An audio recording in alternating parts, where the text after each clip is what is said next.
I pledge allegiance to the flag of the United States of America and to the republic for which it stands, one nation, under God, indivisible, with liberty and justice for all.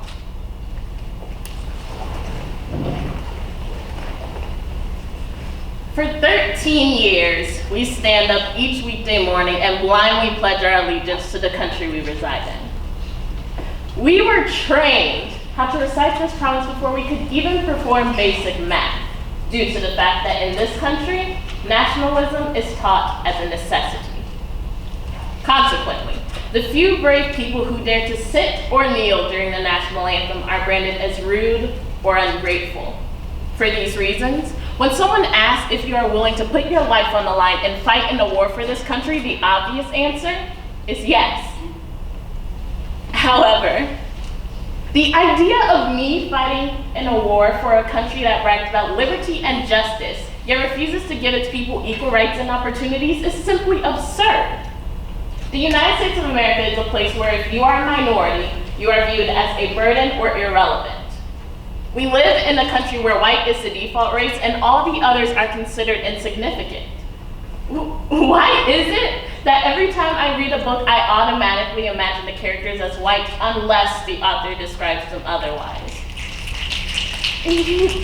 We live in a country that insists on appropriating my culture.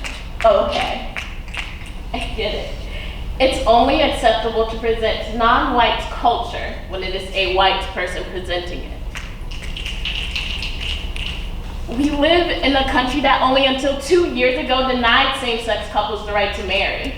People can justify letting their children romanticize a relationship between a woman and a beast, yet not two ordinary people who genuinely love each other. We live in a country where if you are different, you are unimportant.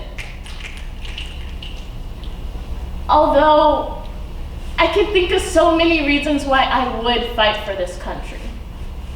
Every time I go to a Pride event, I remember all the great things this country has to offer.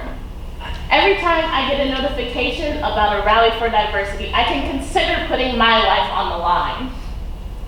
Every time I hear the names of Sahid Vassell and Nia Wilson and Botham John and Sandra Bland and so many more people who suffered at the hands of those who were supposed to serve and protect them, I remember who was worth fighting for. But none of these are the reasons why our military is overseas risking the lives of innocent civilians. They're not there to fight for those who need to be fought for. They're there for profit and resources, and those are things I cannot justify killing for. I am a gay woman of color, and none of those characteristics are considered as advantages. But I work each day to fight for the end of systematic racism. I fight for proper representation in film and television. I fight for transgender people to be able to use the bathroom without judgment.